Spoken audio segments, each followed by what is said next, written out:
And you probably don't know me from Adam, right? I'm Lionel. I work marketing for Burger King. And some of you might have seen me. We do the car shows in summertime. A couple of reasons why Mike has me do this. One of them is marketing, but it really is because I started out as a performer, an actor. And what he feels is that everybody that works behind the counter, that you're actors in a sense of the word. Because you have to say things, you have to present yourself to customers. The store is a stage, or the counter is a stage, and you do have to be a certain way. You act a certain way and say certain things. So what the meeting is about is upsell. You know what upselling is? Suggested selling? Well, back when they were doing the 2 for $5, remember? And they were getting ready to introduce the brats in summertime. Well, the company wanted to stress that everyone should utilize suggestive selling. Why? Because 2 for $5 was such a great deal, 2 sandwiches, but people were coming in, they were buying 2 sandwiches, and they weren't buying fries and a drink. You know? Or it's such a great bargain for the company was providing such a great bargain for the customer, but they were really losing money. I mean, I guarantee $5 footlongs are great for customers, but for the owners, they're not that great. They move a lot of sandwiches, but only $5 a piece. But they're glad to have the customers in front of the counter, but I guarantee you, when they sit down and they start doing their figures, they wish that they charged $7 for that sandwich. You know, so it's kind of a it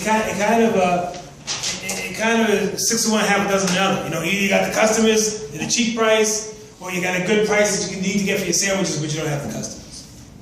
Well, what makes a difference in all this is you guys. You're the ones that interact with the customers. You're the ones that relate to the customers. You know, so I know people who come in and go, you know, gee, I'm only making $7.25 or $7.50 or $8.50. You know, it's only a minimum wage job. But yet, the success of this operation, of this business, I'm not talking about Burger King's national, I'm talking about Burger King's in Wisconsin, in western Wisconsin. Burger King's owned by Mike DeRosa and Gene Hatfield, who we work for. The success of those Burger Kings rests in your hands. How you relate to the customer. You know, whether you come in with a smile on your face, whether you know what the menu is, you know the items to recommend. You know, whether you relate to people in a way that they feel like you're their friend. You know, maybe not be their friend, but in a certain respect, you're their friend. I guarantee the people only go to places where the people that they like. You know, when you're young, you go to somewhere because it's that cute girl, because you like her. But, you know, in another respect, you know, when you got McDonald's, Firehouse Subs, Subway, Arby's, you know, what to choose from, Burger King, you go to the place where you know you're going to get good service and there's a pleasant person you hand out your money. Okay, I guarantee that. So he brought me in, you know, because my background is theater. I started out as an actor and I danced, and then I started doing Renaissance fairs, and I jousted. So I am the proverbial Black Knight, literally. You know, but what he liked about that was that when you're on stage, you have a script. You never do anything without knowing your lines. I guarantee you watch television shows, the Golden Globes. Nobody, even Lindsay Lohan in her worst days, does not get on stage or not in front of a camera without knowing her lines. You know? So yeah, you guys aren't in front of a camera, you're not on stage, but you're on that stage. And what are your lines? What are the menu offerings? How much they cost? You know, why? So that when it comes to upselling, you know what to recommend. You know what to suggest. And if you want to upsell somebody, would you like a large instead of that medium? It's only 40 cents more, 43 cents more, 60 cents more, $1.50 more. But you have to know that so that you can engage the customer, so that you can talk. It's really about customer relations and customer service. So have you ever wondered what it takes to fill this business with happy, satisfied, returning customers? Have you ever wondered what sets apart one business from another and creates manageable profitability? I mean, these are business concepts. I know you guys see, but this is what I see. When I come to Burger King, and it happens to be this Burger King, let me tell you the difference. This is not customers walking in the door, this is employees. I see someone walking in the door like this. And they walk in the back, and they go in, they probably go to the punch bar. And what is it saying? They're saying, oh, I gotta go to work today. Oh, I'm only making $7.50 an hour. Oh, I wish I was somewhere else. I don't want to buy food from you if you do that. I don't trust you. I don't think you're going to clean your hands. I don't think you're going to do the right things. I don't think you're going to check and make sure that something is spoiled, or is fresh. Why? Because your mind is in yourself. You think the world owes you something. I'm not talking about anybody personally. I'm just telling you this is what I see. So that's why you want customers that are enthusiastic. You want customers that know what the product is, even here. And I'm not trying to put it down, but you know what I'm saying? Some people go, oh, I'm only doing burgers. Well, it's all about money. That's what we work for. So there's a couple of things that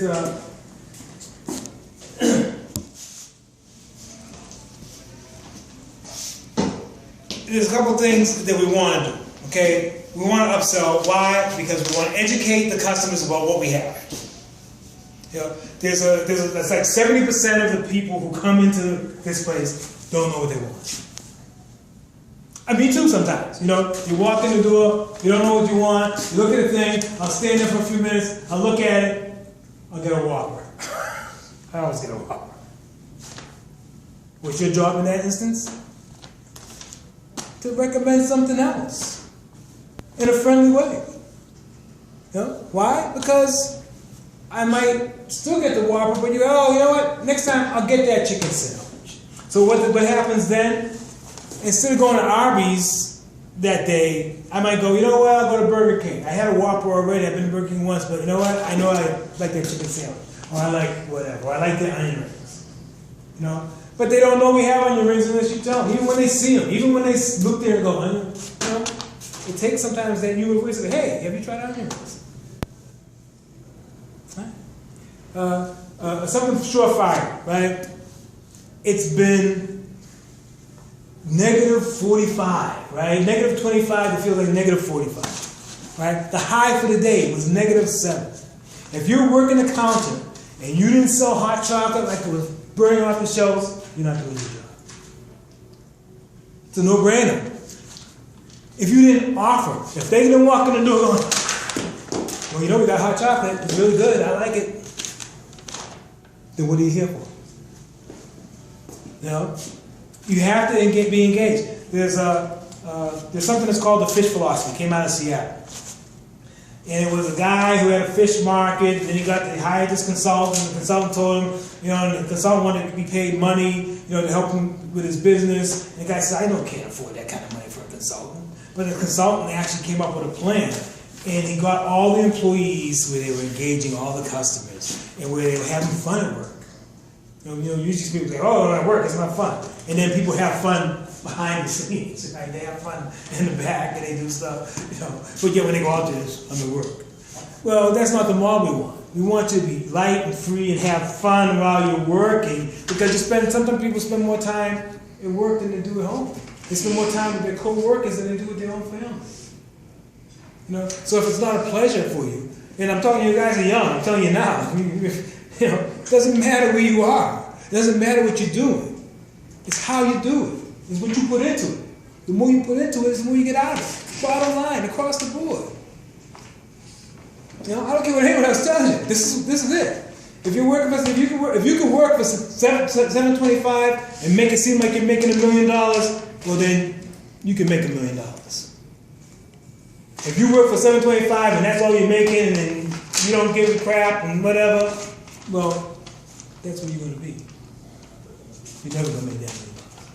You know, because you're always going to think that, you know, you won't be able to get out of that 725 hole or 750 or whatever. You know, so, you know, it's about having fun at work, knowing what you're doing, of course, knowing, you know, what you're selling, knowing how much it costs, knowing the difference when you want to say something to somebody so that you can upsell it. But it's about customer appreciation. You want to show them that we appreciate them, you know, because if I say this business is nothing without you, well, you're nothing without them. You don't come to the door, you don't have a job. Then we don't make money, the business craps up. So we want them to make our place their place because we want them to keep on coming back. We don't want them to be here every second. You know, we want them to have other choices and have a life. But, you know, when they think it twice, we want them to come here. We want them to buy a burger. We want them to buy a chicken sandwich. We want them to buy something else. We want them to buy a dessert. All right.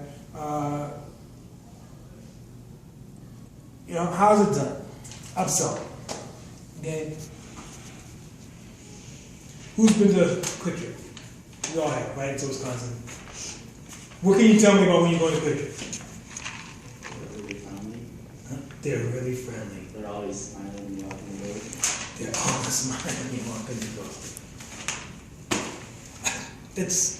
It wasn't always that way. Someone said to them in corporate, they said, you know what, we want our employees to be like this. Okay, and then they said, okay, everybody, they had meetings, and they went over and over again. Every week they had a meeting, every week they said, we want you managers to tell your employees to be like this. And for a while, it didn't work.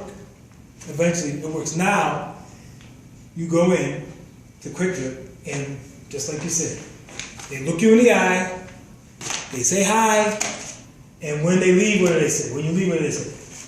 Have a good day, or have a good rest of your day, something along those lines. See you next time.